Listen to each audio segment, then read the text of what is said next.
పరిశుద్ధ గ్రంథమైన బైబిల్ నుండి యెహోషువ గ్రంథము 3వ అధ్యాయాన్ని తీసుకుందాం. యెహోషువ గ్రంథము 3వ అధ్యాయము. మనమందరము కూడా కలిసి 12వ వచనాన్ని చదువుతాం. యెహోషువ గ్రంథము 3వ అధ్యాయము. మనం 11 వచనాలు ముగించుకున్నాము. 12వ వచనం ఈ దినము కొరకై. యెహోషువ గ్రంథము 3వ అధ్యాయము 12వ వచనాన్ని కలిసి చదువుకుందాం. కాబట్టి ప్రతి గోత్రమునకు ఒక్కొక్క మనుషుని ఇశ్రాయేలుల గోత్రముల నుండి 12 మనుషులను ఏర్పరచుకొనుడి. ప్రభు సాయం కొరకే మనం ప్రార్థన చేస్తాం.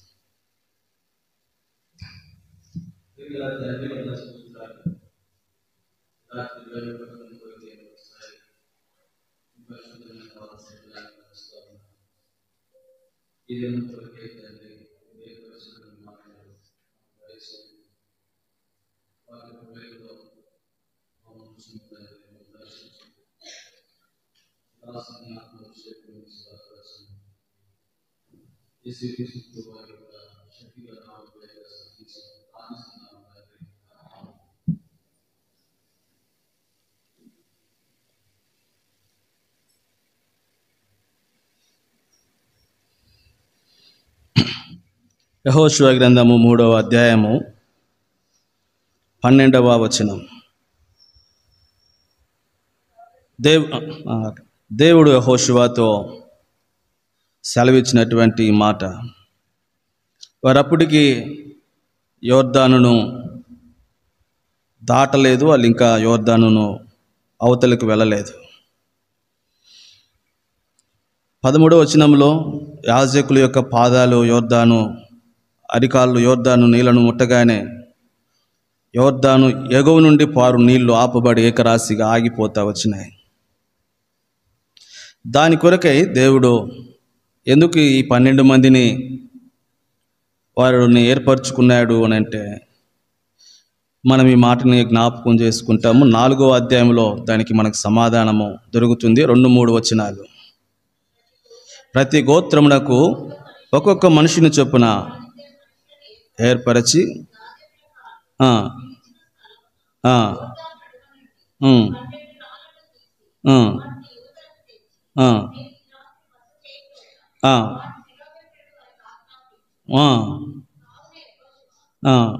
ఎందుకు అంటే ఇప్పుడు 6వ వచనం.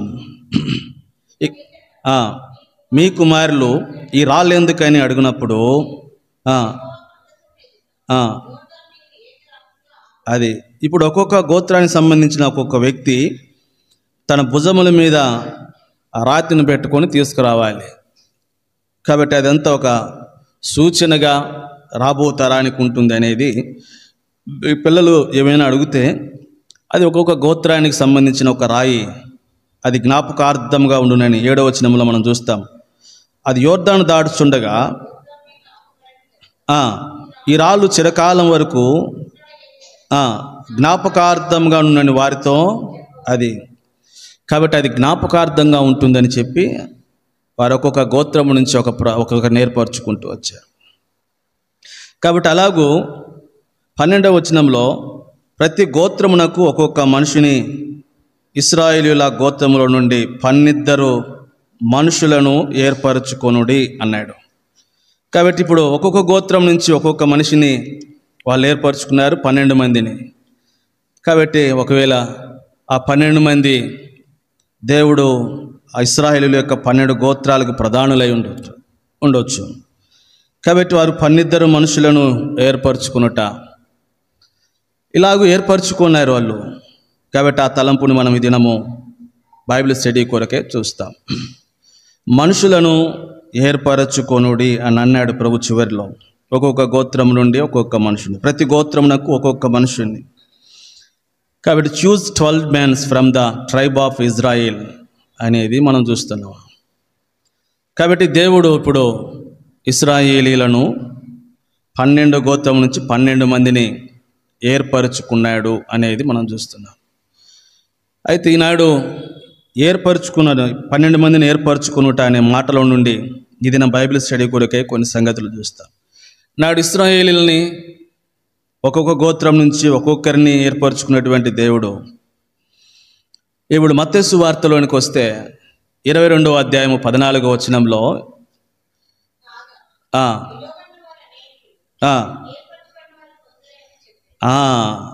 కాబట్టి దీన్ని బట్టి మనకు ఏమర్థమవుతుందో అనే విషయాన్ని నేను జ్ఞాపకం చేయటానికి ఆ మాటను మీ వద్దకు తీసుకుని వచ్చాను. కాబట్టి ఇప్పుడు ఈ ట్రైబ్ ఆఫ్ పీపుల్స్ ఉన్నారు, ఒక్కొక్క గోత్రంలో ఎంతమంది ఉన్నారో తెలియదు. అయితే అంతమంది ఆ గోత్రంలో ఉండేటువంటి వారందరినీ కాదు, కాబట్టి ఆ గోత్రంలో ఉండి ఒక్కరినే ఏర్పరచుకున్నాడంట దేవుడు. అందుకని మత్తయి సువార్త ఈ మాట దానికి సరిపోయినట్లుగా ఉంది. ఏమనంటే పిలువబడినటువంటి వారు అనేకులు, అయితే ఏర్పరచబడిన వారు కొందరే. ఎంతమందిని ఏర్పరచుకున్నాడు దేవుడు? ఒక్కొక్క గోత్రంలో అనేకులు ఉండి ఉంటారు, చాలా జనాంగం ఉన్నారు గోత్రంలో. అయితే అనేకులు ఉన్నారు, కానీ ఏర్పరచబడిన వారికి సరిగ్గా 12 మందిని దేవుడు ఏర్పరచుకున్నాడు. ఈనాడు కూడా పిలువబడినటువంటి వారు అనేకులు లేకపోలే. అయితే మనం ఎక్కడ ఉండాలి అని అంటే ఏర్పరచబడినటువంటి వారిలో ఉండాలి. పిలువబడటం ప్రాముఖ్యమే, పిలువబడిన వాళ్ళు కూడా ఏర్పరచబడినటువంటి వారిలోనికి రావటం అనేది మరింత ప్రాధాన్యత సంతరించుకుంది, ప్రాముఖ్యమైంది. అనేకసార్లు పిలువబడినటువంటి గుంపులో ఉంటాం, అయితే ఏర్పరచబడినటువంటి అనుభవంలోనికి ఆ గుంపులోనికి రాలేనటువంటి వారిగా ఉంటాం. కాబట్టి ఈనాడు ఇక్కడ 12 మందిని ఆ ఉన్నటువంటి ఆ ఇశ్రాయేలీలో నుండి ఏర్పరచుకున్నాడు వాళ్ళని దేవుడు, 12 మందిని కదా. అయితే దేవుడు మనల్ని ఎక్కడి నుండి ఏర్పరచుకున్నాడు అని ఒక మాటని జ్ఞాపకం చేస్తాను. యోహాను సువార్త 15వ అధ్యాయము 22వ వచనం. యోహాను సువార్త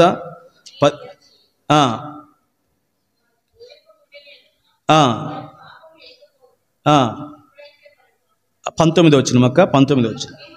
మీరు లోక సంబంధులైనడలా మీరు లోక సంబంధులు కారు, నేను మిమ్మల్ని లోకములో నుండి, అక్కడేమో 12 గోత్రముల వారిని, అదే గోత్రంలో ఉన్న ప్రధానులైనటువంటి వారిని 12 మందిని ఏర్పరచుకున్నాడు అక్కడ. కాబట్టి మన ఏర్పాటు యొద్దకు వచ్చినప్పుడు, కాబట్టి పిలువబడినటువంటి వారు అనేకులు, అయితే ఏర్పరచబడినటువంటి వారు మరి కొంతమందే ఉన్నారు. కాబట్టి ఆ ఏర్పరచబడినటువంటి వారిలోనికి మనం వస్తే ధన్యులమే. అయితే దేవుడు మనల్ని ఎక్కడి నుంచి ఏర్పరచుకున్నాడో చెబుతున్నాడు. నేను మిమ్మును లోకములో నుండి ఏం చేశానంట, ఏర్పరచుకొంటిని అన్నాడు. కాబట్టి ఇప్పుడు దేవుడు లోకములో నుండి మనల్ని ఏర్పరచుకున్నాడు. లోకంలో ఎంతోమంది ఉన్నారు.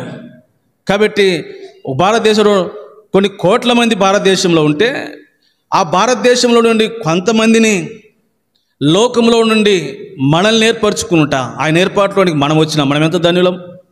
కాబట్టి అనేకులు ఉన్నారు లోకంలో, అయితే వాళ్ళలో నుంచి మనల్ని లోకంలో నుండి దేవుడు ఏం చేశాడంట, ఏర్పరచుకున్నాడు అంటాడు. కాబట్టి ఎందుకొరకు, కాబట్టి ఒక మాటని నేను ఇంకొంచెం ముందుకెళ్తే, లోకములో నుండి నేను మిమ్మల్ని ఏర్పరచుకున్నాను అన్న తర్వాత పౌలు అపోస్తలుడు తన గురించి తాను జ్ఞాపకం చేస్తూ అపోస్తల కార్యములు 15వ అధ్యాయము 7వ వచనంలో,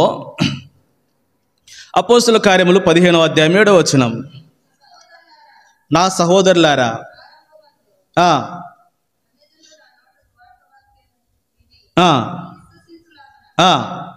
మీలో నన్ను దేవుడు ఏర్పరచుకొనని, మీలో నన్ను దేవుడు ఏర్పరచుకొనేను.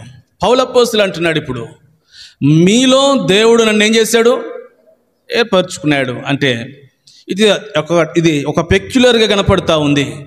కాబట్టి అక్కడ అన్నాడు పౌలు అపోస్తలుడు, కాబట్టి విశ్వసించులాగిన మీలో నన్ను దేవుడు ఏర్పరచుకున్నాడు. ఇప్పుడు మనము కూడా అనేకులలో నుండి దేవుడు మనల్ని ఏం చేశాడు, ఏర్పరచుకున్నాడు.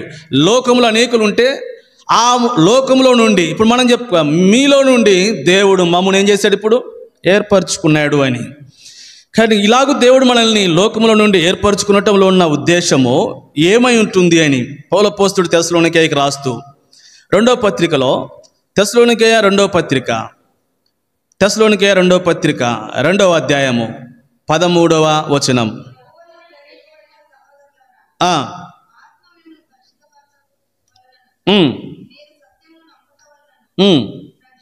రక్షణ పొందుటకు దేవుడు ఆది నుండి మిమ్మల్ని ఏర్పరచుకునేను చాలక. కాబట్టి దేవుడు మనల్ని ఎందుకు ఏర్పరచుకున్నాడు అని అంటే రక్షణ పొందటానికి ఈ రాత్రి. కాబట్టి దేవుని యొక్క ఏర్పాటులోనికి పిలువబడినటువంటి వారిలో ఉన్నావా, లేకపోతే నువ్వు ఏర్పరచబడినటువంటి గుంపులో ఉన్నావా? ఒకవేళ నువ్వు ఏర్పరచిన మీలో నుండి దేవుడు మమ్మును ఏర్పరచుకున్నాడని నువ్వు చెప్పగలిగింది ఎప్పుడు అనంటే, కాబట్టి ఆ ఏర్పరచబడిన వారు ఆ రక్షణ యొక్క అనుభవంలోనికి రావాలి, పాపక్షమాపణ అనుభవంలోనికి రావాలి. కాబట్టి ఒక వ్యక్తి రక్షింపబడితే తప్ప ఆ వ్యక్తి దేవుని యొక్క ఏర్పాటులోనికి ఎంత మాత్రమును కూడా రాలేడు. మీలో నుండి దేవుడు నన్ను ఏర్పరచుకున్నాడని చెప్పగలిగిన అనుభవము. కాబట్టి ఆ వ్యక్తి దేని కోరుకునంటే ఆ రక్షణ యొక్క అనుభవంలోనికి, రక్షణ పొందటానికి దేవుడు ఏర్పరచుకున్నాడు ఈ రాత్రి. కాబట్టి నువ్వు రక్షణ పొందకపోతే ఈ రాత్రి ప్రభు నీతోనే మాట్లాడుతున్నాడు. ప్రభు యొక్క ఏర్పాటులోనికి నువ్వు తీసుకురాబడాలి అని అంటే, కాబట్టి ప్రభు అటువంటి ఏర్పాటులోనికి నువ్వు రావాలి అని అంటే నీవు కాబట్టి రక్షణ పొందాలి అని. కాబట్టి ఎలాగ పొందుతావు? దైవగ్రంథంలో ఉంది. అదేమనగా యేసుక్రీస్తు ప్రభుని నీ నోటితో ఒప్పుకొని దేవుడు మృతుల్లో నుండి ఆయనను లేపనని నీ విశ్వసించిన ఎడల నీవు రక్షణ పొందుతావు. ఈ రాత్రి యేసుక్రీస్తు ప్రభుని ఒప్పుకో. కాబట్టి దేవుడు మృతుల్లో ఆయన లేపాడని విశ్వసించు. నీ పాపాల కొరకే చనిపోయాడని, ఆయన తిరిగి లేచాడని విశ్వసించు. కాబట్టి నువ్వేమవుతావు? రక్షణ పొందుతావు. నేడే ఈ మాటలు వింటున్నటువంటి ఎవరైనా సరే, ఒకవేళ లైవ్ స్ట్రీమ్లో వింటూ ఉంటే ప్రభు నీతో కూడా మాట్లాడుతున్నాడు. ఇంకా నువ్వు రక్షణ లేకుండా దేవుని యొక్క ఏర్పాటులోనికి నువ్వు రావు. దేవుని యొక్క ఏర్పాటులోకి రాకపోతే ఆ తర్వాత నేను 5 సంగతులు చెప్పబోతా ఉన్నాను. కాబట్టి ఆ ఏర్పాటులోనికి నువ్వు రా. కాబట్టి దేని కొరకు దేవుడు మనల్ని ఏర్పరచుకున్నాడు అని అంటే రక్షణ పొందుట కొరకే. అంతేకాదు మరొక మాట నేను జ్ఞాపకం చేస్తాను. ఏంటి అని అంటే పౌలు అపోస్తుల గురించి ఒక మాటని నేను మరలా ఇక్కడ జ్ఞాపకం చేస్తాను. అపోస్తుల కార్యములు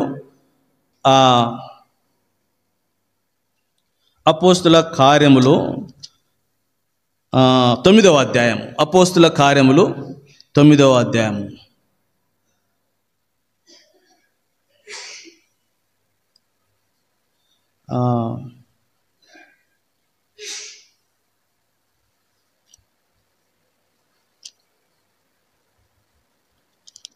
అంతే ఒక మాటని, అది కాదు,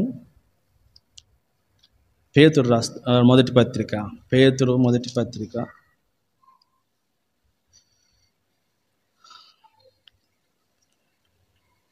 ఒక మాటని జ్ఞాపకం చేస్తాను.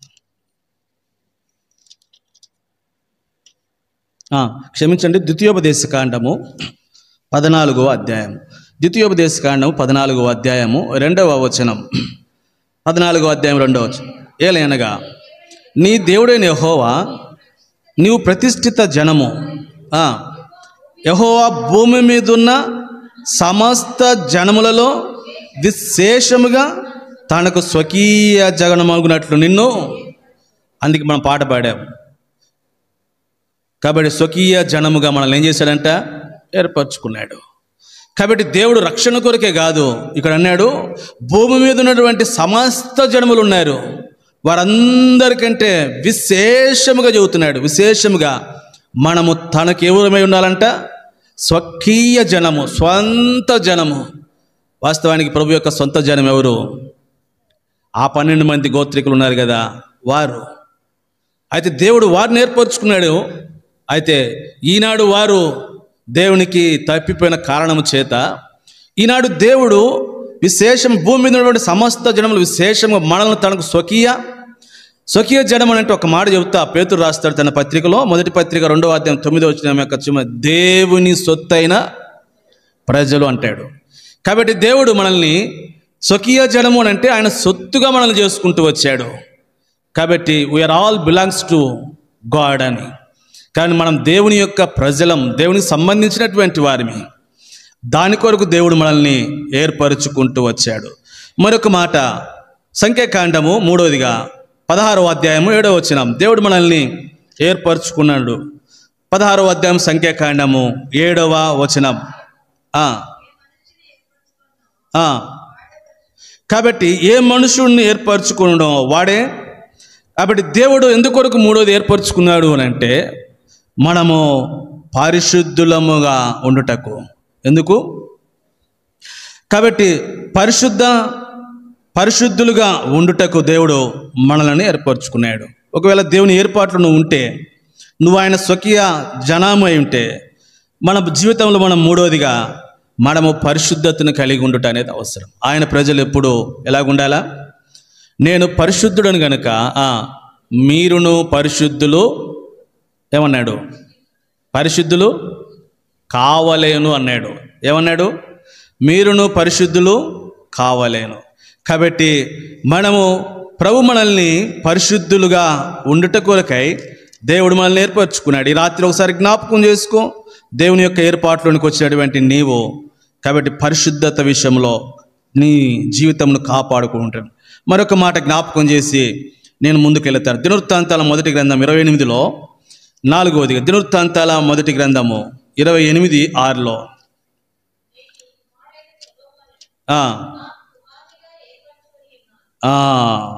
కాబట్టి దేని కొరకు మనల్ని దేని కొరకు ఏర్పరచుకున్నాడంట?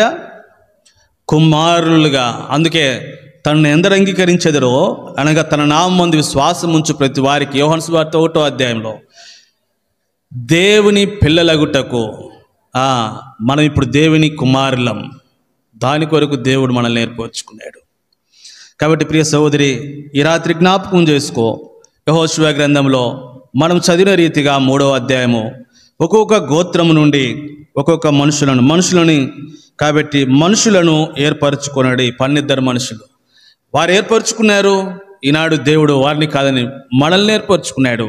దేని కొరకు ఏర్పరచుకున్నాడు? నేను 5 విషయాలు జ్ఞాపకం చేస్తూ, 1 రక్షణ పొందటానికైతే, 2వది మనల్ని దేని కొరకు అంటే తనకు స్వకీయ జనముగా ఉండటానికి, 3వది పరిశుద్ధులుగా ఉండటానికి, 4వది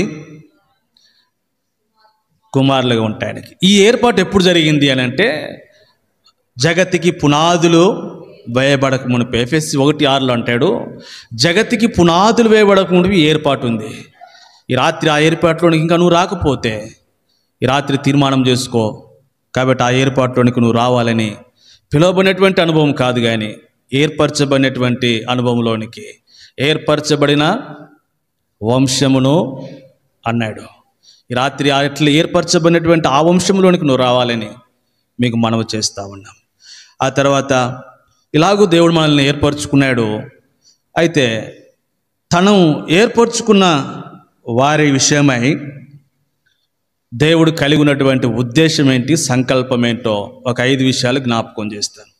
దేవుడు మనల్ని ఏర్పరచుకునటంలో ఇలాగున లోకములో నుండి, మీలో నుండి దేవుడు నన్ను ఏర్పరచుకున్నాడు అని చెప్పటంలో, కాబట్టి దేవుడు తనకు స్వకీయ జనముగా మనల్ని ఏర్పరచుకునటంలో, దేవుడు తనకు పరిశుద్ధమైనటువంటి ప్రజలనుగా ఏర్పరచుకునటంలో, దేవుడు మనల్ని తనకు ఇంకేమన్నా కుమారులుగా ఉండటానికి ఏర్పరచుకునటంలో, కాబట్టి దేవుని యొక్క ఉద్దేశము ఏంటో ఒక 5 విషయాలు నేను మీకు జ్ఞాపకం చేస్తాను. చదవండి. ఇప్పుడు మొదటిగా సంఖ్యాకాండము 16వ అధ్యాయం. సంఖ్యాకాండము 16వ అధ్యాయం. సంఖ్యాకాండము 16వ అధ్యాయము 5వ వచనం.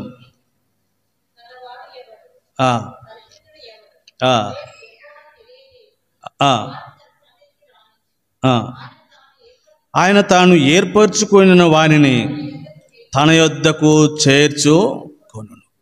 కాబట్టి దేవుడు మనల్ని ఏర్పరచుకునటంలో ఆయన ఉద్దేశాన్ని ఇక్కడ జ్ఞాపకం చేస్తున్నాడు. దేవుడు ఇట్లాగూ మన లోకముల నుండి కాబట్టి ఏర్పరచుకొని రక్షించి, లోకములో నుండి మనల్ని తనకు స్వకీయ జనంగా చేసుకొని, లోకములో నుండి మనల్ని తన సొత్తైన ప్రజలుగా చేసుకొని, లోకంలో నుండి మనల్ని పరిశుద్ధ ప్రజలుగా చేసింది, లోకంలో నుండి తన కుమారులను చేసుకున్న ఉద్దేశం మొట్టమొదటిగా మనం అట్టి ఏర్పాటులోనికి వచ్చినటువంటి మనము తన యొద్దకు చేర్చుకొనును అనే మాట. అందుకోసమే దేవుడు మనల్ని ఏర్పరచుకున్నాడు. కాబట్టి మనల్ని తన యొద్దకు చేర్చుకున్నట్లు అపోస్తలుల కార్యములలో ఒక వ్యక్తి ఇలాగూ జ్ఞాపకం చేస్తూ ఉన్నాడు. ఏంటి అని అంటే అపోస్తలుల కార్యములు క్షమించండి, యోహాను సువార్త 4వ అధ్యాయం 14వ అధ్యాయం, యోహాను సువార్త 14వ అధ్యాయం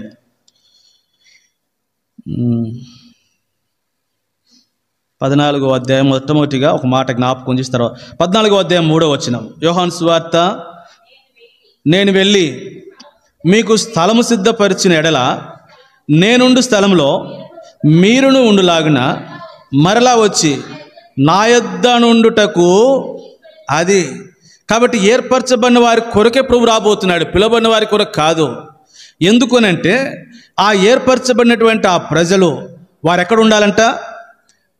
తన యొద్ద చేర్చుకోవాలంట, నా యొద్ద ఉండాలా, తన యొద్ద మనల్ని చేర్చుకోవటానికి ప్రభు మరలా రాబోతున్నాడు రెండోసారి. మొదటిసారి వచ్చాడు ప్రభు, కాబట్టి మనల్ని తనకు స్వకీయ సాంపాద్యముగాను, రక్షింపబడినటువంటి ప్రజలముగాను, స్వకీయ సాంపాద్యముగాను, కాబట్టి మనల్ని తన కుమారులను గాను దేవుడు మనల్ని చేసుకున్నాడు, పరిశుద్ధమైనటువంటి ప్రజలుగా చేసుకుంటూ వచ్చాడు. ఇప్పుడు రెండోసారి ఎందుకు వచ్చాడంటే ఈ ప్రజలను తీసుకొని తన యొద్ద ఉంచుకునేందుకు కొరకే. అందుకే అక్కడ అన్నాడు, నా యొద్ద ఉండు నిమిత్తము అన్నాడు. కాబట్టి నిజంగానే మన ప్రభు యొద్ద ఉండే నిమిత్తం ఆ సంగతిని దైవ గ్రంథంలో ఒక వ్యక్తి ఎరుగుతూ వచ్చాడు. అపోస్తుల కార్యములు 7వ అధ్యాయం 59వ వచనంలో ఆ మాట అన్నాడు, యేసు ప్రభువా నా ఆత్మను చేర్చుకొనుమని. అది ఇప్పుడు స్టెఫనుకు అర్థమైంది. ఏమనంటే ఒకవైపు వాళ్ళు రాళ్లతో కొడుతూ ఉన్నారు, రాళ్లతో కొడుతూ ఉంటే తన ప్రాణం పోతూ ఉంది, ఆ రాళ్లతో తను కొడుతూ ఉంటే రక్తమంతా కారుతూ ఉంది, చచ్చేంత వరకు కొడుతూ ఉన్నారు రాళ్లతో. అప్పుడు చావు తను సమీపించింది, ఇక తను చనిపోతాడనే నిర్ధారణకు వచ్చాడు. ఆ సమయంలో స్టెఫన్ ఏమన్నాడంటే, ప్రభువా నా ఆత్మను నువ్వేం చేయి, కాబట్టి నువ్వు మొదటిసారి వచ్చిన దాని కొరకే కదా, నువ్వు అన్నావు కదా నీ యొద్ద ఉండుటకు నన్ను ఏర్పరచుకున్నావు కదా, కాబట్టి ఇప్పుడు నేను నీ యొద్దకు వస్తున్నా, నీ యొద్దకు నన్ను ఏం చేయి, చేర్చుకోమని స్టెఫను పాల్గొతూ వచ్చాడు. కాబట్టి ఇది మనకు ఒక నిరీక్షణ. కాబట్టి ఏర్పరచబడినటువంటి ఆ ప్రజలముగా ఒక దినం మనము తన యొద్దకు మనము చేర్చుకోవటానికి ప్రభు మనల్ని ఏర్పరచుకునేటువంటి వాడిగా ఉన్నాడు. కాబట్టి ఇప్పుడు అక్కడ మనం ఏర్పరచబడినటువంటి ఆ ప్రజలము తన యొద్దకు వెళ్ళిన తర్వాత ఇక తన యొద్ద ఎంతకాలం ఉంటాము? మనము ఎంతకాలం ఉంటాము? 1000 ఏళ్ళ. చదువుదామా? తెస్సలోనికే మొదటి పత్రిక 4వ అధ్యాయం 17వ వచనము చివరి భాగం. తెస్సలోనికే మొదటి పత్రిక 4వ అధ్యాయం 17వ వచనం చివరి భాగం. కాగా మనం సదాకాలము ప్రభుతో కూడా ఉంటాం. అది తన యొద్ద ఉండేటువంటి ఆ సమయం ఎంతకాలము అంటే, కాబట్టి మనం సదాకాలం ఆయనతో కూడా ఉంటాం. కాబట్టి సదాకాలం ఆయనతో కూడా ఉంటాం. కాబట్టి మనం 1 సంవత్సరమా 2 సంవత్సరాల, కాబట్టి ఇంకా అదేం కాదు, మనం ఎల్లప్పుడూ సదాకాలం ఆయనతో కూడా మనం ఉండబోతా ఉన్నాం. ఆయన ఏర్పాట్లో ఉన్నటువంటి ఆ ప్రభు యొక్క ఉద్దేశం అది. తను ఏర్పరచుకున్న ప్రజల ఎడల ఏం చేయనంటే సదాకాలము ఆయనతో కూడా ఉంటాం. మనం ప్రకటన గ్రంథంలోనికి వెళ్ళి చూస్తే 14వ అధ్యాయంలో అక్కడ ఒక సమూహం కనపడతా ఉంది. 14వ అధ్యాయం ప్రకటన గ్రంథము 1వ వచనం. ఇదిగో ఆ గొర్రెపిల్ల సియోను పర్వతం మీద నిలవబడి ఉండెను, ఆయన నామమును ఆయన తండ్రి నామమును నొసల యందు లిఖింపబడి ఉన్న 144,000 మంది ఆయనతో కూడా ఉండిరి. చూసారా? కాబట్టి ఆయనతో కూడా ఉన్నటువంటి సమూహాన్ని పేరు చెప్తా ఉన్నాడు. కాబట్టి 144,000 మంది ఆయనతో కూడా ఉన్నారు.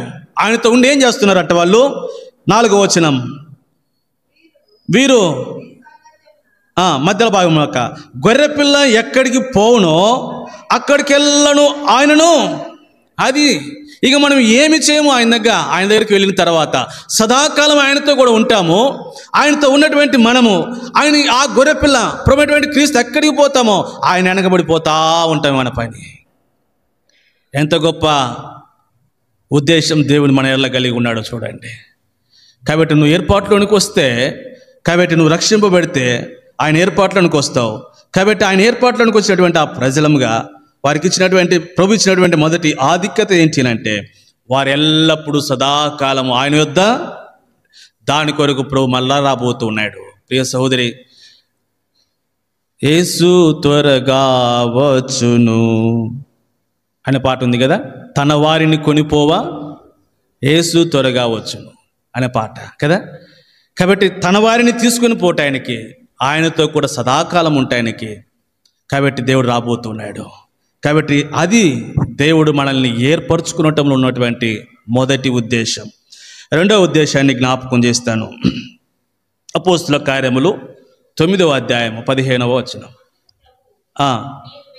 నువ్వు వెళ్ళుము, అన్యజనుల ఎదుటను రాజుల ఎదుటను ఇతడు నేను ఏర్పరచుకునిన సాధనమై ఉన్నాడు, కింద ఏమో పాత్ర అయి ఉన్నాడు. కాబట్టి పౌలు విషయంలో ప్రభు చెబుతా ఉన్నాడు, ఇతడు నేను ఏర్పరచుకున్నాను తన్ని అని అన్నాడు. దేని కొరకు ఏర్పరచుకున్నాడో చెబుతున్నాడు, నా నామమును భరించుట కొరకు. కాబట్టి దేవుడు మనల్ని ఎందుకు ఏర్పరచుకున్నాడు అంటే ఆయనతో ఉండటానికి ఏర్పరచుకున్నాడు. ఆయన మొదటి ఉద్దేశం మంచిదే. అయితే దేవుడు మనల్ని ఎందుకు ఏర్పరచుకున్నాడు లోకంలో నుండి అంటే తన యొక్క నామమును మనం ఏం చేయాలంట, భరించాలి. తన నామమును భరించాలంట. చూసారా, లోకంలో ఉన్నటువంటి ప్రజలంతా కూడా తన నామమును భరించలేరు. కేవలం ఆయన ఏర్పరచుకున్న ప్రజలమైనటువంటి మనం ఎందుకు ఏర్పరచుకున్నాడు అని అంటే కాబట్టి తన యొక్క నామమును మనము భరించేందు కొరకై. కాబట్టి దేవుడు మనలను ఏర్పరచుకున్నటువంటి వాడిగా ఉన్నాడు. అందుకే నేను ఇక్కడ ఒక మాటని మీకు జ్ఞాపకం చేయాలనుకుంటున్నా. యెషయా గ్రంథము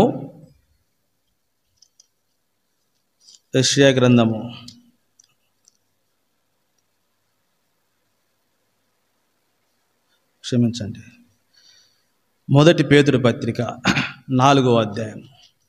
మొదటి పేతురు పత్రిక 4వ అధ్యాయం 14వ వచనం. అది క్రీస్తు నామము నిమిత్తము మీరు నిందపాలైన ఎడల మహిమా స్వరూపి అయిన ఆత్మ అనగా దేవుని ఆత్మ మీ మీద నిలుచున్నాడు గనుక కాబట్టి ఆయన నామమును భరించుట కొరకు మనల్ని ఏర్పరచుకున్నాడంట. చూడండి ఈ మాట. కాబట్టి ఆయన నామము మనము భరించడానికి ఏర్పరచుకున్నాడు.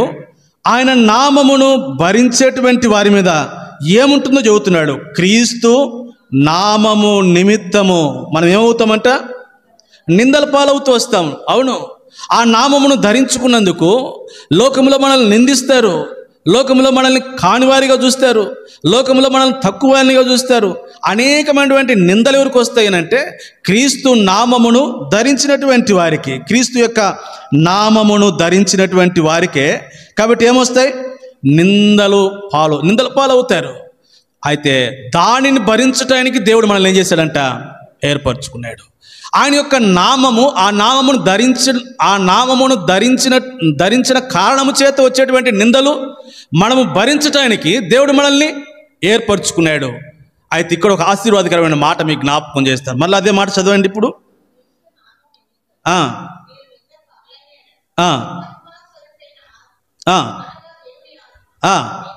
చూసారా, దాని కొరకే భరించినటువంటి వారి మీద ఏముంటుందంట, దేవుని ఆత్మ నిలబడుతుందంట వాళ్ళ మీద. అబ్బా, ఎంత శ్రేష్టమైన ధన్యత చూడండి. ఆయన నామము నిమిత్తమై నిందలు పాలవుతున్నటువంటి ఆ ప్రజల మీద. కాబట్టి రాత్రి మనం ఏమి క్రీస్తు నామమును, కాబట్టి మనం ఆయన నామమును భరించుటలో మన మీదకి వచ్చేటువంటి ఆ నిందలు ఆయన నామమును బట్టి మనం నిందలు పొందుతూ ఉంటే అట్టి నిందలు పొందేటువంటి వారి మీద ఏముంటుందంట, మహిమా స్వరూపియగు దేవుని యొక్క ఆత్మ నిలిచి ఉంటుందంట. ఆత్మ మీ మీద నిలుచుచున్నది. దేవుని యొక్క ఆత్మ ఉంటుందంట వాళ్ళ మీద, నిలబడుతుందంట వాళ్ళ మీద. అట్లనే ఈ రాత్రి ఒకవేళ దేవుని యొక్క నామము నిమిత్తమై నిందల గుండా వెళుతూ ఉంటే కాబట్టి దాని కొరకు దేవుడు మనల్ని ఏం చేశాడు, ఏర్పరచుకున్నాడు. అయితే అలాగూ ఆ నిందల గుండా వెళుతూ ఉంటే దేవుని యొక్క ఆత్మ నీ మీద ఏమవుతుందంట, నిలబడిపోతుంది దేవుని ఆత్మ. ఈ దేవుని ఆత్మ ఇప్పుడు వస్తాం యెషయా గ్రంథం 11వ అధ్యాయంలోనికి. ఈ ఆత్మ మన మీద నిలబడుతుంది, మనము ధన్యులమని. కాబట్టి దేవుని యొక్క ఆత్మ ప్రజల మీద ఉంటుందంట. 11వ అధ్యాయము యెషయా గ్రంథము 2వ వచనం.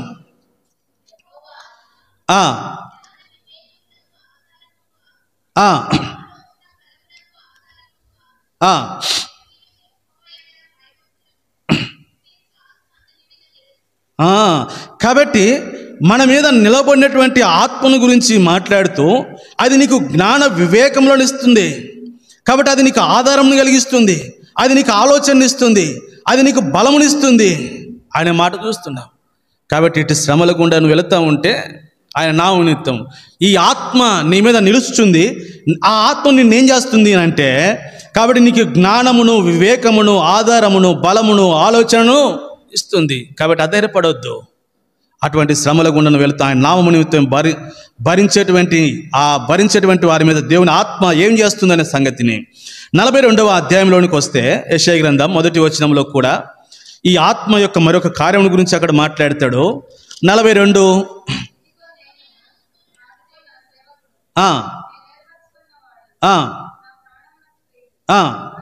అతని యందు నా ఆత్మను ఉంచి ఉన్నాను,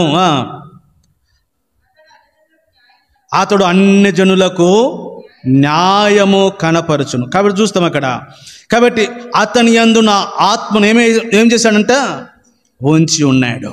కాబట్టి రాత్రి ఆయన నామమును భరించుట కొరకు దేవుడు మనల్ని ఏర్పరచుకున్నాడంట. అట్టి వారి మీద దేవుని యొక్క ఆత్మ ఏమవుతుందంట? నిలుచుచూ ఉంటుంది అన్నాడు. కాబట్టి అట్టి వారి మీద దేవుని యొక్క ఆత్మ నిలుస్తుంది అని. కాబట్టి మన మీద అట్టి ప్రజలమైనటువంటి ఆయన నామము నిమిత్తమై మనం భరిస్తూ ఉంటే, కాబట్టి దేవుని ఆత్మ ఇప్పుడు వస్తాం మరలా అదే మా 1 పేతురు పత్రిక 4వ అధ్యాయము నిలుచున్నదన్న తర్వాత 16వ వచనంలో ఒక మాట అన్నాడు. ఇప్పుడు బాధ అనుభవించినాడలా అతడు సిగ్గుపడాక ఆ పేరును బట్టి ఎందుకు సిగ్గుపడకూడదంట? ఆ నామము నిమిత్తమై మనము భరించినప్పుడు ప్రభు యొక్క ఆత్మ మన మీద నిలబడుతుందంట. ఆ ఆత్మ ఏం చేస్తుందో నేను మీకు జ్ఞాపకం చేశా. కాబట్టి ఇప్పుడు మనం ఏమైనా సిగ్గుపడాలా? ఆ సంగతి విషయంలో, ఆయన నామం విషయం మనం ఏమైనా సిగ్గుపడదామా? ఎవరి మీద దేవుని ఆత్మ నిలబడుతుంది? అన్ని జనుల మధ్య. కాబట్టి ఏర్పరచబడిన ఆ ప్రజలు దేవుని ఆత్మ మన మీద నిలబడే మనం ఎందుకు సిగ్గుపడవలసింది? అందుకే మనము సిగ్గుపడవలసినటువంటి వాటి విషయంలో సిగ్గుపడమంట, కానీ సిగ్గుపడకూడనటువంటి వాటిలో ఏమవుతామంట? సిగ్గుపడవలసినటువంటి వాటిలో అతిశయిస్తామంట. కాబట్టి సిగ్గుపడనటువంటి వాటి మనం సిగ్గుపడతా ఉంటామంట. చూసారా? కాబట్టి ఈ మాట మన మీద దేవుని యొక్క ఆత్మ నిలబడుతుంది అన్నమాట. ఇప్పుడు అపోస్తుల కార్యములు 5వ అధ్యాయంలోనికి వస్తే ఆయన నామం నిమిత్తమై ఒక సందర్భంలో ఇప్పుడు అపోస్తుల కార్యములు అపోస్తుల గురించి ఒక మాట చదువుతాను. 5వ అధ్యాయం అపోస్తుల కార్యములు 5వ అధ్యాయము 41వ వచనం. ఆ నామము కొరకు అది ఇప్పుడు ఆయన నామము కొరకు ఏం పొందటానికంట మనము? కాబట్టి ఇప్పుడు ఆ నామము నిమిత్తమై మనము క్రీస్తు నామము నిమిత్తమై ఒకటి నిందల పాలవుతామంట. ఆ క్రీస్తు నామము నిమిత్తమై మనం ఏం పొందుతాం? అవమానం పొందుతామంట. దాని కొరకే మనల్ని ఏర్పరచుకుంది దేవుడు లోకంలో. దేవుని ఉద్దేశం చెబుతున్నాడు, మనల్ని ఏర్పరచుకున్న ఉద్దేశం. ఆ నామము కొరకు మనమేమో నిందల పాలవుతాము, ఆ నామము కొరకు మనం ఏం పొందుతామంట? కాబట్టి ఆ నామము కొరకే మనం అవమానమును పొందుతూ వస్తామంట. మత్తయి సువార్త 5వ అధ్యాయం 11వ వచనంలో కూడా, మత్తయి సువార్త 5వ అధ్యాయం 11వ వచనం ఒక శ్రేష్టమైన మాట ఉంది. నా నిమిత్తము అంటే నా నామము నిమిత్తమని జనులు మిమ్మల్ని నిందించి హింసించి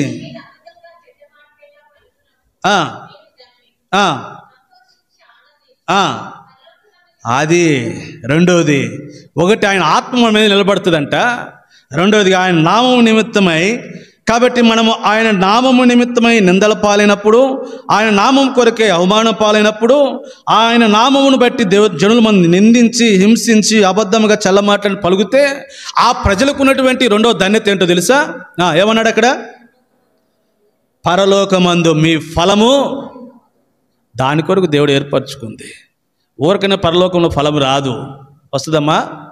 ఆ నామము కొరకు మనము నిందల పాలైతే, ఆ నామము కొరకు మనం అవమాన పాలైతే, ఆ నామము నిమిత్తమై హింసింపబడితే, ఆ నామము నిమిత్తమై నిందించబడితే, ఆ నామముతో అబద్ధ మాటని మనం పలుకుతా వస్తే, అప్పుడు అవన్నీ మనం భరించుచూ వస్తే పరలోకంలో మనకేముందంట? ఒకటి దేవుని ఆత్మ ఉంటుంది వాళ్ళ మీద, రెండోది అట్టి ప్రజలకు పరలోకంలో గొప్ప ఫలము ఉంటుంది అని. కాబట్టి ఫిలదెల్ఫియా సంఘాన్ని గురించి ఒక మాట మనం ఆదరణ కొరకే. కాబట్టి ఒకవేళ ఈ రాత్రి ఆయన నామము నిమిత్తమై నిందల పాలవుతున్నావా? ఆయన నామం కొరకై అవమానం పొందుతా ఉన్నావా? ఆయన నామం నిమిత్తమై జనులను నిందిస్తున్నారా, హింసిస్తున్నారా, అబద్ధమైనటువంటి మాటలు పలుకుతూ బాధ పెడతా ఉన్నారా? అయితే విడిచిపెట్టేద్దాం ఆయన నామాన్ని. మరి ఈ అవమానాలు తట్టుకోలేక, ఈ నిందలు తట్టుకోలేక, ఇవి భరించలేక, కాబట్టి ప్రభు యొక్క నామాన్ని విడిచి మరొక నామాన్ని, ఏదో వచ్చింది కదా వాళ్ళది ఒకటి, ఏం రావాలంట మళ్ళీ వెనక్కి రమ్మని ఏదో కాలు ఒకటి, వెళ్ళిపోదామా? మరి మళ్ళా అలాగే వెళ్ళిపోదామా? మన స్వకీయుల దగ్గరికి వెళ్ళిపోదామా? ప్రభుని విడిచిపెడదామా? ఆయన నామాన్ని విడిచిపెడదామా? అందుకే ఫిలదెల్ఫియా సంఘాన్ని గురించి ఒక మాట జ్ఞాపకం చేస్తాను. ప్రకటన గ్రంథము 3వ అధ్యాయము 8వ వచనం.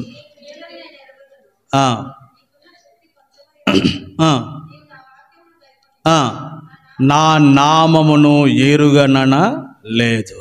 రాత్రి దేవుడు అందుకు మనల్ని ఏర్పరచుకున్నాడు. ఏ పరిస్థితుల్లోనైనా ఆయన నామమును నేను ఎరుగనన లేదు. ఎట్టి పరిస్థితుల్లో దాని కొరకు దేవుడు మనల్ని ఏర్పరచుకున్నాడు. కాబట్టి ఆయన నామమును భరించుట కొరకు, ఆయన నామమును భరించుట కొరకు. అందుకే ఒక మాట జ్ఞాపకం చేసి నేను తర్వాత 3వ ఉద్దేశంలో 22వ అధ్యాయంలోనికి వస్తే ప్రకటన గ్రంథము ప్రభు యొక్క నామమును వారు ఎక్కడ ఉంచారనే ఒక మాటని నేను జ్ఞాపకం చేస్తా. 4వ అధ్యాయం 4వ వచనం, 22వ అధ్యాయం 4వ వచనం. ఆయన దాసులు ఆయన సేవించుచు ఆయన ముఖ దర్శనమును చేయుచుందురు, ఆయన నామము వారి నొసల్లయందు. కాబట్టి నేను మొదటి తలంపుకి 2వ తలంపుకి ఈ 4వ వచనం జాయింట్ చేస్తుంది. మొదటి తలంపు ఏం చెప్పాను? తన యొద్ద ఉంటా. ఇప్పుడు తన యొద్ద ఉంటామంట, ఆయన ముఖ దర్శనము చేయటం అంటే ఆయన దగ్గర ఉంటాం. కాబట్టి రెండోది ఏమన్నాడు? ఆయన నామము వారి నొసల్లయందు ఉంది. కాబట్టి రాత్రి జ్ఞాపకం చేసుకుందాం. దేవుడు మనల్ని ఏర్పరచుకున్నటువంటి ఉద్దేశము దేని కొరకునంటే ఆయన నామమును మనం ఏం చేస్తూ రావాలా? భరించుచూనే రావాలి. కాబట్టి అది 2వ ఉద్దేశం. 3వ ఉద్దేశం యెషయా గ్రంథము 43వ అధ్యాయం. యెషయా గ్రంథము 43వ అధ్యాయం. యెషయా గ్రంథము 43వ అధ్యాయము 10వ వచనం.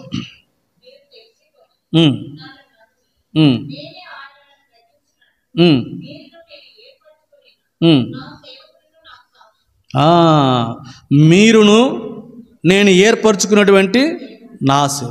కాబట్టి నేను మిమ్మును లోకములో నుండి ఏం చేశాను? ఏర్పరచుకున్నా. కాబట్టి మీరును నేను ఏర్పరచుకునేటువంటి నా సేవకుడు. కాబట్టి వీళ్ళు ఏర్పరచుకునేటువంటి ఉద్దేశం చెబుతున్నాడు. 3వది ఏమిటి అనంట? నాకు సాక్షులు. కాబట్టి ఆయనకు ఎట్లా ఉండాలంట?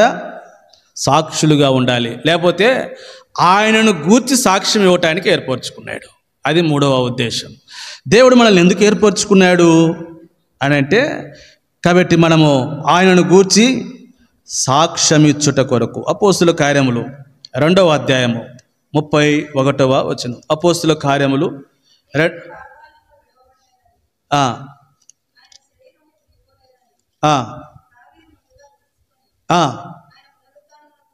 ఆయన పునరుత్థానమును గూర్చి చెప్పెను, దేవుడు లేపెను, దీనికి మేమందరము. కాబట్టి ఆయనకు సాక్షులం. ఆయన గూర్చి సాక్ష్యం ఇచ్చుట అంటే ఏమని సాక్ష్యం ఇస్తున్నాడు అంటగా? క్రీస్తు ఏం కాలేదంట? క్రీస్తు పాతాళములో విడవబడలే, క్రీస్తు యొక్క శరీరము కుళ్ళిపోలే, ఆయన పునరుత్థానుడై లేచాడు. కాబట్టి యేసును దేవుడు ఏం చేశాడు? లేపాడు. కాబట్టి దానికి మనలందరినీ కూడా ఏం చేశాడు? ఇప్పుడు సాక్షులనుగా చేశాడు. అందుకు దేవుడు మనల్ని ఏర్పరచుకుంది. వెళ్ళండి బూదిగంతముల వరకు వెళ్ళి బూదిగంతలము చెప్పండి ఏమనంటే, క్రీస్తు పాతాళములు విడవబడలే, క్రీస్తు యొక్క శరీరం కుళ్ళిపోలే, ఆయన పునరుత్థానుడై లేచాడు. కాబట్టి ప్రభువైనటువంటి దేవుడు ఆయనను లేపాడు. దీనికి మేమే సాక్ష్యం. అది ఆయన గురించి ఇవ్వాల్సినటువంటి సాక్ష్యం. పేతురు రాస్తూ మొదటి పత్రిక 1వ అధ్యాయం 10వ వచనంలో, మొదటి పేతురు పత్రిక 1వ అధ్యాయము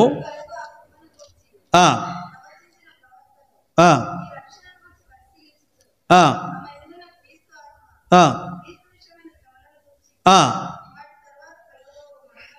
ఆ, తమ యందున్న క్రీస్తు విషయమైనటువంటి శ్రమలను గూర్చియో వాటి తర్వాత కలగబో మహిమను గూర్చియో మనం సాక్ష్యం ఇవ్వాలంట. నేను ఇందాక రెండో తలంపుకి ఈ తలంపు మళ్ళీ నేను అటాచ్ చేస్తున్నా, గుర్తుపెట్టుకోనండి. రెండో తలంపులో ఏం చెప్పాను? క్రీస్తు విషయమైన నింద. కాబట్టి ఇప్పుడు అంటాడు, కాబట్టి క్రీస్తు విషయమైనటువంటి శ్రమలను గూర్చి ఆ తర్వాత మనం ఏం పొందబోతున్నాం? మహిమను. అంటే ఇప్పుడు ఎవరైనా శ్రమల గుండా వెళితే చెప్పాలా, ఆయన గురించి సాక్ష్యం చేయాలి. ఏమనంటే, అయ్యా క్రీస్తు విషయమైనటువంటి శ్రమను పొందుతూ ఉన్నావు, అయితే దాని తర్వాత ఏముంది? మళ్ళా మహిమ ఉంది మనకు. కాబట్టి దానికి మనం సాక్షులమై ఉండాలంట. కాబట్టి క్రీస్తు విడవబడలేదు, క్రీస్తు మృతులను లేచాడు, ఆయన పునరుత్థానమయ్యాడు, దేవుడు ఆయన కుమారుని లేపాడు, దానికి మేము సాక్షులము. ఆ తర్వాత క్రీస్తు నిమిత్తమై శ్రమలు పొందుతూ ఆ తర్వాత కలగబోతున్నటువంటి మహిమ కూడా ఉంది అనే సంగతిని లోకానికి మనం తెలియజేయాలి. దానికి మనం ఏమై ఉండాలంట? సాక్షులము. కాబట్టి క్రీస్తు విషయమైనటువంటి శ్రమే కాదు, ఆ తర్వాత కలగబో మహిమను గూర్చి కూడా మనము సాక్షులమై ఉండాలి అని. అపోస్తుల కార్యములు 1వ అధ్యాయము 8వ వచనంలో ప్రభు ఒక మాట అన్నాడు. అక్కడ ఎలాగూ సాక్షులుగా ఉండాలి.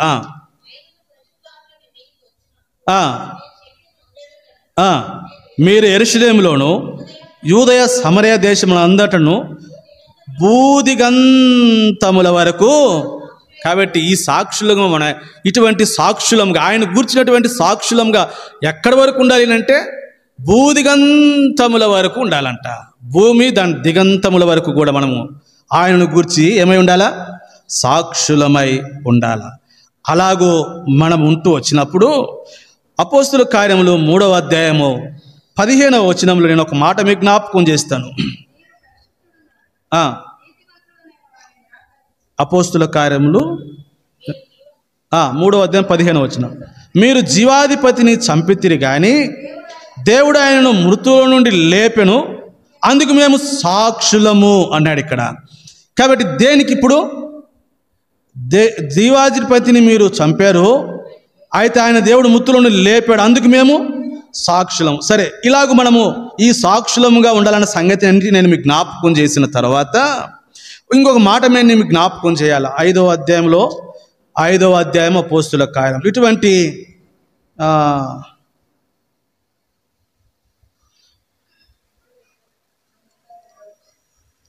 31, 32లో ఉంది.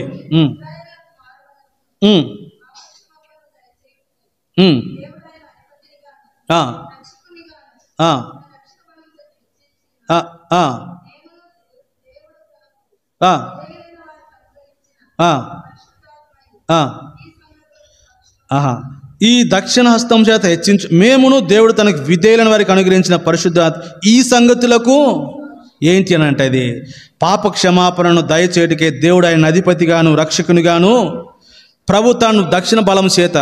సరే, ఈ మాటని చెప్పిన తర్వాత నేను ఒక మాట ప్రాముఖ్యమైన సంగతిని మీకు జ్ఞాపకం చేయాలి. అపోస్తుల కార్యంలో 4వ అధ్యాయంలో ఇలాగూ ఆయన గురించి సాక్ష్యమిస్తున్నటువంటి ఆ ప్రజలను గురించి ఒక మాట జ్ఞాపకం చేయాలి. 4వ అధ్యాయం అపోస్తుల కార్యములో 33వ వచనం, ఇదియుగాక అపోస్తులు బహు బలముగా ప్రభువైన యేసు పునరుత్థానమును గూర్చి సాక్ష్యమిచ్చిరి. అది ఆయన గురించి మనం సాక్ష్యమిస్తూ వెళ్ళినప్పుడు, ఆయన గురించి మనం సాక్ష్యమిస్తూ వెళ్ళినప్పుడు ఏముంటుందంట? దైవ కృప అందరి యందు. అందరి యందంటే ఎవరి యందు? ఆయన గురించి సాక్ష్యం ఇచ్చేటువంటి ఆ ప్రజల మీద ఏముంటుందంట? దైవ కృప ఉంటుందంట. కాబట్టి దేవుని యొక్క కృప ఆ ప్రజల మీద విరివిగా ఉంటుందన్న సంగతిని. కాబట్టి ఆయన గురించి మనం సాక్ష్యమిస్తూ వెళ్ళినప్పుడు దేవుని యొక్క కృప మన మీద విశేషముగా ఉంటుంది. కాబట్టి మనము అలాగూ దేవుని గురించిన ఆయన సంగతుల గురించినటువంటి సాక్ష్యము ఇస్తూ వెళ్ళినప్పుడు దేవుని యొక్క కృప మన మీద అధికముగా ఉంటుంది అనే విషయాన్ని మనం మర్చిపోకూడదు. కాబట్టి ఇది 3వ తలంపు. నేను ముగింపులో ఒక మాట జ్ఞాపకం చేస్తాను. 10వ అధ్యాయం అపోస్తుల కార్యములు 10వ అధ్యాయము 39వ వచనం.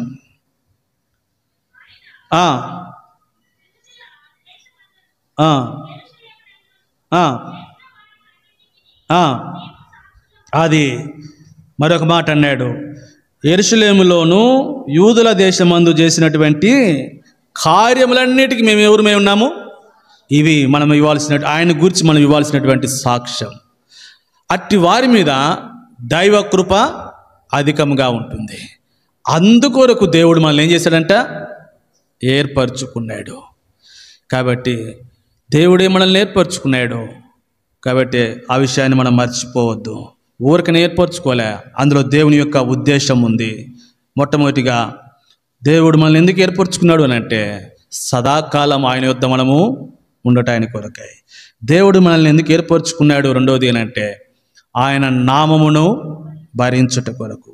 మూడవది, దేవుడు ఎందుకు మనల్ని ఏర్పరచుకున్నాడు అని అంటే, ఆయన గూర్చి సాక్ష్యం ఇచ్చుట కొరకై. నాలుగవదిగా కొలస్సీ పత్రిక 3వ అధ్యాయము 12వ వచనం. కొలస్సీ పత్రిక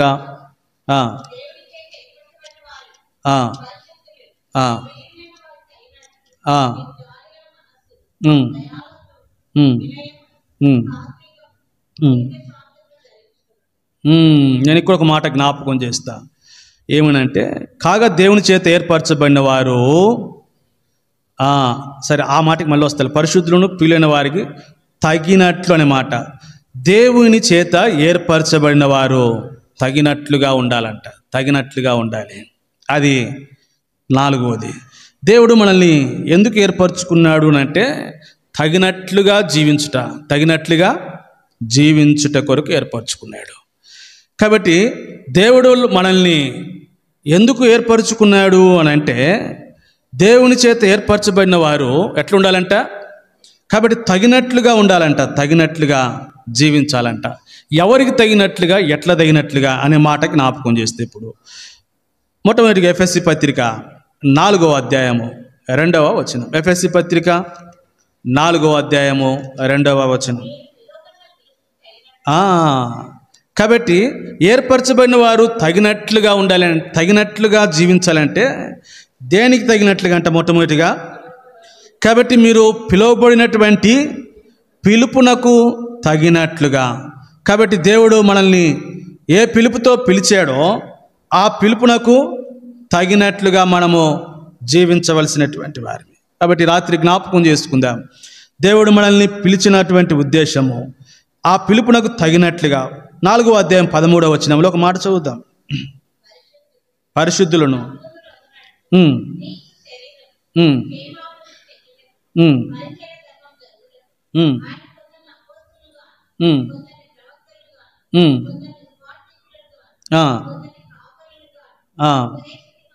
అది మీరు పిలువబడినటువంటి పిలుపునకు ఎలా పిలిచాడంటే, కొంతమందిని ఎట్లా పిలిచాడంట?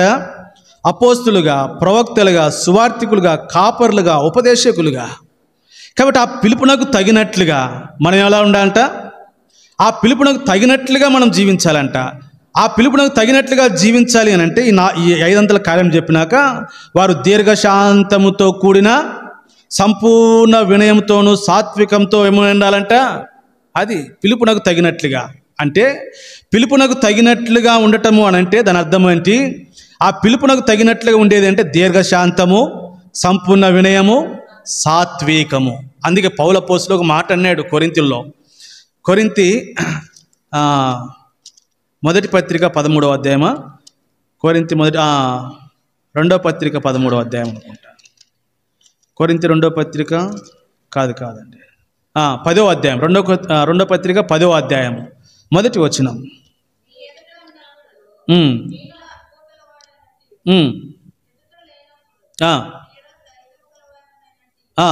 పౌలను నేను యేసుక్రీస్తు యొక్క సాత్వికమును మృదుత్వమును బట్టి మిమ్మును, అది పిలుపునకు తగినట్లుగా నడుచుకున్నట అంటే దీర్ఘశాంతంతో కూడినటువంటి సంపూర్ణమైన వినయము, సాత్వికంతో నడుచుకున్నట. అది పౌలు అపోస్తలులో చూస్తూ ఉన్నాం మనం అక్కడ.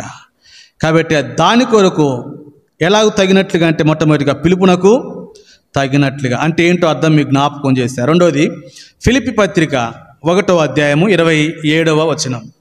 ఫిలిప్పీ పత్రిక 1వ అధ్యాయం 27వ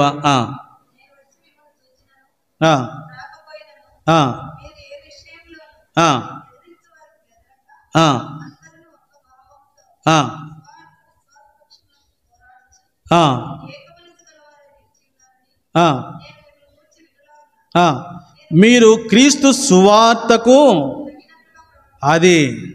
కాబట్టి మీరు క్రీస్తు యొక్క సువార్తకు తగినట్లుగా నడవాలంట, కాబట్టి ప్రవర్తించాలంట. ఏంటిది క్రీస్తు సువార్త? అందుకే ఆ పై వచనాల్లో చెప్తాడు పౌలు అపోస్తలుడు ఫిలిప్పీలకు రాస్తూ 15-17 వచనాలు కలిసి ఉంటాయి. కొందరు అసూయ చేతను కలహబుద్ధి చేతను క్రీస్తును ప్రకటించుచున్నారు.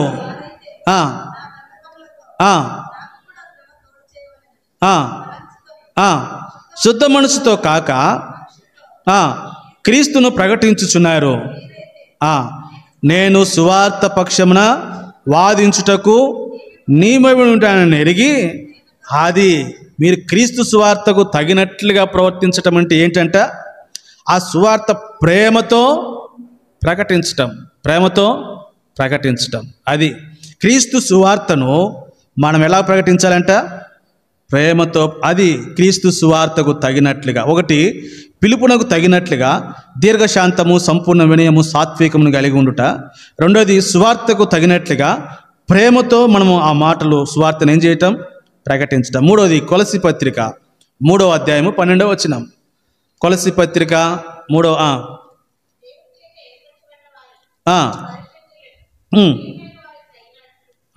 ఇందాక మనం ఆ మాట ఇక్కడ పరిశుద్ధులకు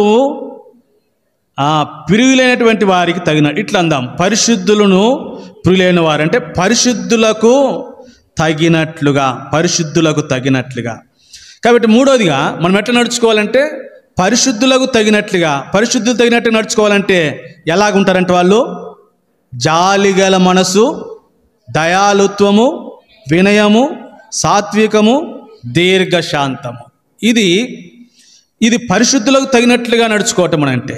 కాబట్టి తగినట్లుగా జీవించటం ఎవరికి తగినట్లుగా? మూడోది అనంటే పరిశుద్ధులకు తగినట్లుగా జాలిగినటువంటి మనసు, దయాలుత్వము, వినయము, సాత్వికము, దీర్ఘశాంతము అవసరం అనేది ఇక్కడ మనం చూస్తూ ఉన్నాం. కాబట్టి అందుకే పౌలు అపోస్తలుడు రోమీయులకు రాస్తూ రోమపత్రిక 16వ అధ్యాయము మొదటి 2 వచనాలలో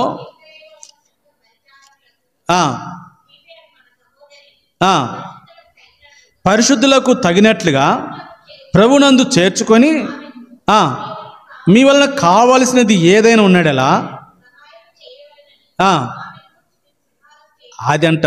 పరిశుద్ధులకు తగినట్లుగా అంటే ఏంటంటే ఆమెకు మీ వలన కావలసినది ఏదైనా ఉన్నాడలా ఏం చేయమన్నాడు? అది.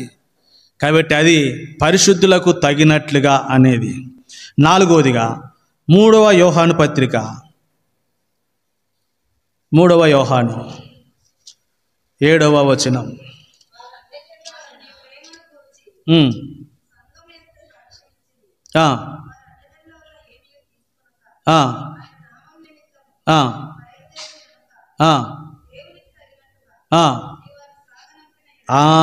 నాలుగోది దేవునికి తగినట్లుగా. నాలుగోది ఎట్లా నడుచుకోవాలంటే, అందుకే మనకు పాట కూడా ఉంది, ప్రభువుకు తగినట్లు పృథివిలో ప్రియుడా పదిలముగా జీవించవలనే పాట ఉంది కదా. ప్రభువుకు తగినట్లు పృథివిలో ప్రియుడా పదిలముగా జీవించవా. ప్రభువుకు తగినట్లు పృథివిలో ప్రియుడా పదిలముగా జీవించవా. కాబట్టి ప్రభువుకు తగినట్లుగా, దేవునికి తగినట్లుగా నాలుగోదిగా కాబట్టి మనము జీవించవలసినటువంటి. తెస్సలోనికైకి రాస్తూ పౌలు అపోస్తలుడు మొదటి పత్రిక 2వ అధ్యాయం 11వ వచనంలో, మొదటి తెస్సలోనికైకి దేవునికి తగినట్టుగా మేము మీలో ప్రతి వానిని, ఇది హెచ్చరిక, ప్రభువుకు తగినట్లుగా నడవమని. కాబట్టి తన రాజ్యమునకును మహిమనకును మిమ్మల్ని పిలిచినటువంటి దేవునికి తగినట్లుగా మీరు నడుచుకోవాలని నేను మిమ్మల్ని ఏం చేస్తూ ఉన్నాను? హెచ్చరిక చేస్తూ ఉన్నా. కొలసీలోనికి వచ్చినప్పుడు 1వ అధ్యాయము 11వ వచనంలో, కొలసీ పత్రిక 1వ అధ్యాయం 11వ వచనం,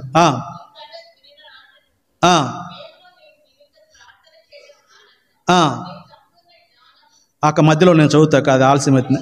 అన్ని విషయములలో ప్రభువును సంతోష పెట్టినట్లు ఆయనకు తగినట్లుగా అది. కాబట్టి మన ద్వారా ప్రభుకి ఏం కావాలంటే అన్ని విషయంలో ప్రభువుకు తగినట్లుగా జీవించటం అంటే అర్థము అన్ని విషయములలో మనం ప్రభువుని సంతోష పెట్టుట, అది ప్రభువుకు తగినట్లుగా జీవించటం. ఒక వ్యక్తి ప్రభువునకు తగినట్లుగా జీవించుచున్నాడు అని అంటే దాని అర్థము. కాబట్టి అన్ని విషయములలో మనం ఏం చేయాలంటే ప్రభువుని సంతోష పెట్టేటువంటి వారిని. ఐదవదిగా చివరిగా 3వ యోహాను పత్రిక 5వ వచనం.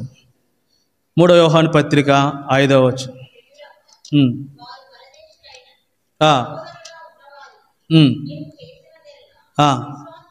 విశ్వాసికి తగినట్లుగా. కాబట్టి తగినట్లుగా జీవించటంలో 5వది ఏంటంట?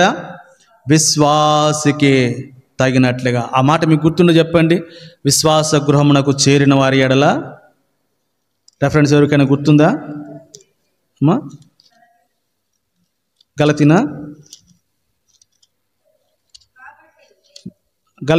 చదవండి, రెఫరెన్స్ చెప్పండి. 5వ అధ్యాయము చదవండి. గలతీ 5:10. 6నా?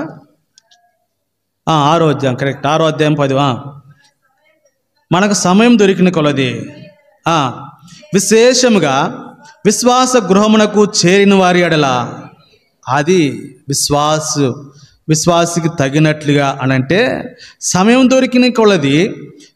కాబట్టి అందరి ఎడల, మరి విశేషంగా విశ్వాస గృహమునకు చేరినటువంటి వారి ఎడల ఏం చేద్దాం మనము?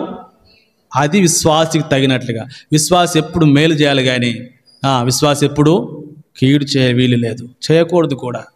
కాబట్టి అందుకే పౌలపోస్తులు కీడు చేయకూడదు అంటే నేను ఒక్క మాట పౌలపోస్తుల గురించి నేను చెప్పిన తర్వాత చివరి తలంపుకి వెళ్తాను. తిమోతికి రాస్తూ పౌలపోస్తులుడు, కాబట్టి మనం ఏం కీడు చేయకూడదు, విశ్వాసికి మాదిరిగా నడవటం అంటే మేలు చేయటం అనే తర్వాత 2వ తిమోతి పత్రిక పౌలపోస్తులు ఒక శ్రేష్టమైన మాట అన్నాడు. 2వ తిమోతి పత్రిక 4వ అధ్యాయము ఇక్కడ 14వ వచనం. అలెగ్జాంద్రు అను కంచరివాడు నాకు చాలా కీడు చేసెను, అతని క్రియల చొప్పున ప్రభు అతనికి ప్రతిఫలం ఇచ్చును, అతని విషయమై నువ్వు జాగ్రత్తగా ఉండుము. కాబట్టి ఏమన్నాడనంటే, అలెగ్జాంద్రు కంచరవాడు నాకు చాలా కీడు చేశాడు, అట్లని చెప్పి తిమోతిని వానికి ఏం కీడు చేయొద్దని చెప్పలే, కీడు చేయమని చెప్పలే, జాగ్రత్తగా ఉండు అని చెప్పాడు. కాబట్టి విశ్వాసులు తగినట్లుగా జీవించటము అంటే విశ్వాస గృహమునకు చేరిన వారి వల్ల మనం ఏం చేయటము? మేలు చేయటం. కాబట్టి ఆయన ఎందుకు మనల్ని ఏర్పరచుకున్నాడు అని అంటే తగినట్లుగా జీవించుట కొరకు ఏర్పరచుకున్నాడు. ఏనికి తగినట్లుగా? పిలుపునకు తగినట్లుగా. 2వది సువార్తకు తగినట్లుగా. 3వది పరిశుద్ధులకు తగినట్లుగా. 4వది దేవునికి తగినట్లుగా. 5వది విశ్వాసులు తగినట్లుగా. అది ఎట్లనో నేను మీకు వివరించాను. చివరి తలంపులోనికి వెళతాను, చివరి మాట ముగించేస్తాను. సంఖ్యాకాండము 17వ అధ్యాయము 5వ వచనం. సంఖ్యాకాండము 17వ అధ్యాయము 5వ వచనం. అప్పుడు నేను ఎవరిని ఏర్పరచుకుందునో. కాబట్టి దేవుడు ఎందుకు ఏర్పరచుకున్నాడు మనల్ని అంటే, నేను ఎవరినైతే ఏర్పరచుకున్నానో వాని కర్ర ఏం కావాలి? చిగురించాలి. ఇంగ్లీష్లో అయితే స్పౌట్ అని ఉంది, అంటే మొలకెత్తటం, చిగురించటం, మొలకెత్తటం, స్పౌట్ అని ఉంది ఇంగ్లీష్లో. కాబట్టి దేవుడు ఎందుకు ఏర్పరచుకున్నాడు అంటే మనం మొలకెత్తాలని. దేని కొరకమ్మా? దేవుడు మనం చిగురించాలని, మొలకెత్తాలని. కాబట్టి అందుకోసం దేవుడు మనల్ని ఏర్పరచుకున్నాడు. సంఖ్యాకాండము 17వ అధ్యాయము 8వ వచనంలో దాని వివరణ చూస్తాం ఇప్పుడు. మరునాడు మోషే సాక్ష్యపు గుడారములోనికి వెళ్ళి చూడగా అహరోను కర్ర చిగుర్చి ఉండెను, అది చిగిర్చి పూలు పూసి అది. కాబట్టి నేను 3 సంగతులు, ఒకటి అదేమైందంట? చిగిర్చిందంట. 2వది పూలు పూసిందంట. 3వది పండ్లు గలదాయను అన్నాడు. సరే, ఇక్కడ బాదం అన్నాడు, పండ్లు గలదా, 3 విషయాలు చెప్పాడు దాని కొరకు. కాబట్టి దేవుడు మనల్ని ఏర్పరచుకున్నాడు. అందులో మొట్టమొదటిది ఏమంట? చిగుర్చుట, లేకపోతే మొలకెత్తుట. ఇలాగూ జరగాలి అంటే నేను ఒక మాట మీకు జ్ఞాపకం చేస్తాను. యోహాను సువార్త 12వ అధ్యాయము 24వ వచనంలో, గోధుమ గింజ ఆ ఆ ఆ ఆ అది కాబట్టి అది మొలకెత్తాలంటే, చిగుర్చాలంటే ఆ మొలక ముందు మొత్తం ఏం కావాలంట? ఫస్ట్ భూమిలో అది చనిపోవాలంట. చనిపోకపోతే అది మొలకెత్తదు. అందుకే అది పగలగొట్టుకొని వస్తుంది మొక్క బయటికి, అంటే చనిపోవటం చూపిస్తుంది. ప్రభు తను ఉపమానంగా చెబుతున్నాడు. ఇది ప్రభును గూర్చినటువంటి సాదృశ్యం. గోధుమ గింజ భూమిలో పడి చావకుంటే అదేం కాదంట, అది మొలకెత్తదు, చిగురించాలంటే మొట్టమొదటిగా అదేం కావాలా? చనిపోవాలా. కాబట్టి మనం మొలకెత్తాలి అని అంటే దేవుడు మనల్ని ఎందుకు ఏర్పరచుకున్నాడు అని అంటే మనం చిగుర్చటానికి. అలా చిగుర్చాలంటే మనం ఏం కావాలంట? చచ్చిపోవాలా. ఏం కావాలా? చచ్చిపోమంటాడు ఎంత అంటాడా అనుకుంటారా? ఒక మాట జ్ఞాపకం చేస్తా. మొలకెత్తాలంటే మనం ఏం కావాలంట? రోమిలికి రాసినటువంటి పత్రిక 6వ అధ్యాయము 10వ వచనం. రోమపత్రిక 6వ అధ్యాయం 10వ వచనం. ఆయన చనిపోవట చూడగా అది ఇదిగో ఆయన చనిపోవట, అది గోధుమ గింజ గురించి ఆయన గురించి కాబట్టి ఆయన చనిపోవట చూడగా ఒక్కమారే పాపం విషయమే, ఒక్కమారే అది. కాబట్టి మనం దేనికి చనిపోవాలంట? పాపమునకు చనిపోమంటున్నాడు. దాన్ని చనిపోకపోతే మనం చిగుర్చలేం. దేవుడు మనల్ని ఏర్పరచుకుంది చిగుర్చటానికి. చిగుర్చాలంటే మొట్టమొదటిగా అది చనిపోవాలి. అంటే కాబట్టి పాపమునకు మనం ఏం కావాలా? చనిపోతూ రావాలి. ఒకసారైనా ఇప్పుడు మనం అనవచ్చు ఏమని, పాపం గురించి ఎప్పుడో చనిపోయినామన్నా, ఇప్పుడు కాదు అని అనవచ్చు. అయితే నేను ఇంకో మాట జ్ఞాపకం చేస్తా. కొరింథీయులకు రాస్తూ పౌలు అపోస్తలుడు కొరింథీ మొదటి పత్రిక 15వ అధ్యాయం 31వ వచనంలో అన్నాడు. ఇప్పుడు 15:31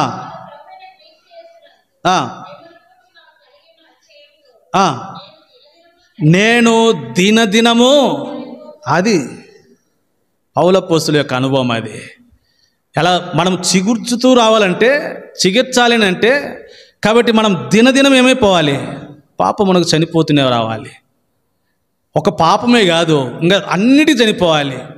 కాబట్టి ఒక వ్యక్తిని గురించి అన్నాడు, నా ప్రాణమా తినుము త్రాగుము. ఆ మాటలో నా నా నా నా అనే పదం అనేకసార్లు ఉపయోగిస్తే ప్రభు అన్నాడు, ఈ రాత్రి నీ ప్రాణం అడుగుతున్నా, నువ్వు సంపాదించిందంతా అంటే ఇప్పుడు దేనికి చనిపోమన్నాడు? స్వయమునకు చనిపోమన్నాడు. కాబట్టి అలాగే మీరు తర్వాత ధ్యానం చేయండి, నేను ఇంకా సమయం అయిపోతుంది కాబట్టి అది మొట్టమొదటిది శని. రెండవది అక్కడ ఏమన్నారు? పువ్వులు పూసినాయంట. మరి ఒకసారి సంఖ్యాకాండము 17వ అధ్యాయము. సంఖ్యాకాండము 17వ అధ్యాయము 8వ వచనం తర్వాత చిగుర్చి ఏమైందంటే అది పువ్వులు పూసింది. కాబట్టి మత్తయి సువార్త ఈ పువ్వులు దేన్ని జ్ఞాపకం చేస్తుందో, మత్తయి సువార్త 6వ అధ్యాయము 28, 29 వచనాలు. అడవి పూలు ఎలాగూ ఎదుగుచున్నవో అవి కష్టపడవు, ఉడకవు.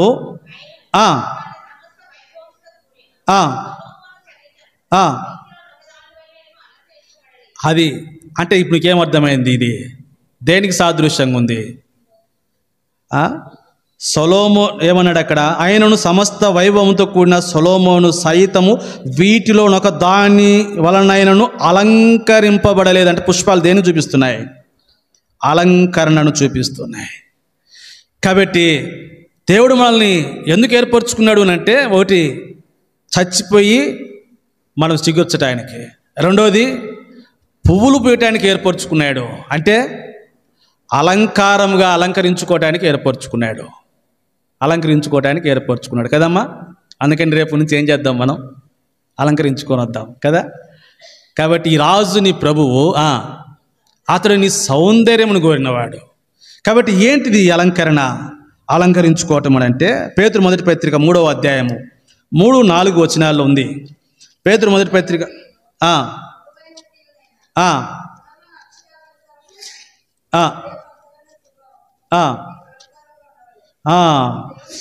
కాబట్టి 3వ వచనము చదవమన్నా. 3-4 అన్నా నేను, 3 వదిలేశారు మీరు.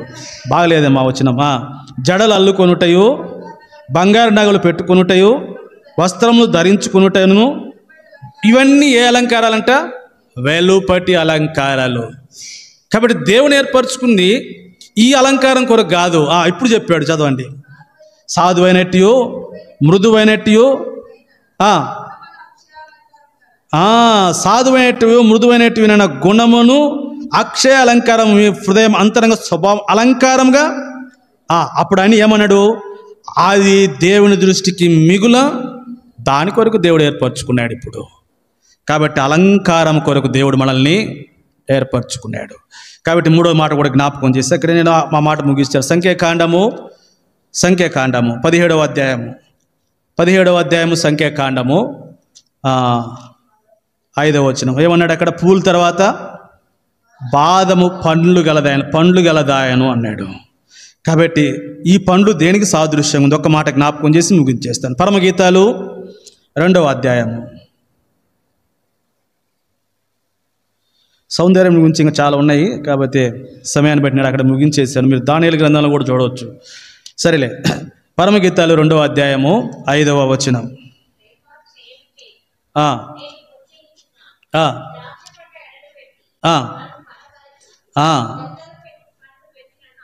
అది ఈ పండ్లు దేన్ని జ్ఞాపకం చేస్తున్నాయి అని అంటే, ఈమె మూర్చిల్లిపోతూ ఉంటే ఆ పండ్ల గురించి ఇక్కడ ద్రాక్ష పండ్లను ఉపయోగించాడు. నన్ను ఏం చేయమంటుంది? నన్ను బలపరచండి. రెండోది ఏమన్నారు? నన్ను ఆదరించండి అన్నది. కాబట్టి మన జీవితంలో జ్ఞాపకం చేసుకుందాం. మనము ఏంటి అని అంటే, ఈ ఫలములు, ఈ పండ్లు ఏం చూపిస్తుంది అని అంటే, కాబట్టి మనము ప్రభు మనల్ని బలపరచటం అంటే మనము బలము కలిగి ప్రభు యొక్క కార్యములను చేయటం అనేది.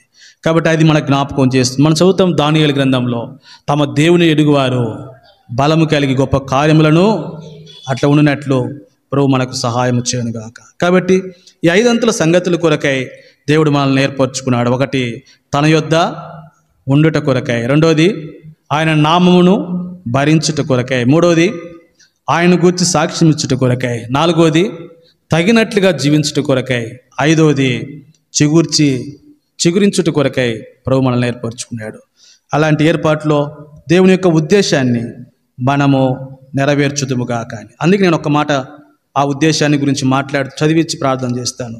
అపోస్తుల కార్యములో ఇటువంటి సాక్ష్యము ఆయన ఉద్దేశాన్ని కాబట్టి మనము కూడా నెరవేర్చినట్లు ప్రభు మనకు విశేష కృపనిచ్చునుగా. కానీ అపోస్తుల కార్యములో 13వ అధ్యాయము 22వ వచనం, 13:22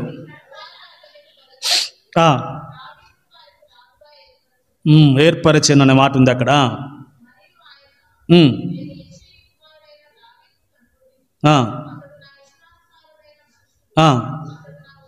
ఆ మాట. కాబట్టి దావీదు ఏర్పరచుకున్నవాడంట. అతడు నా ఉద్దేశములన్నిటినీ అది. కాబట్టి దేవుడు మనల్ని ఏర్పరచుకున్నాడు. ఆయన 5 అంతల ఉద్దేశాన్ని మనం ఏం చేద్దాం? నెరవేర్చేటువంటి వారంగా ఉండినట్లు ప్రభు మనల్ని గురించి కూడా సాక్ష్యం ఇచ్చినట్లు ప్రభు కృప చూపునుగాక.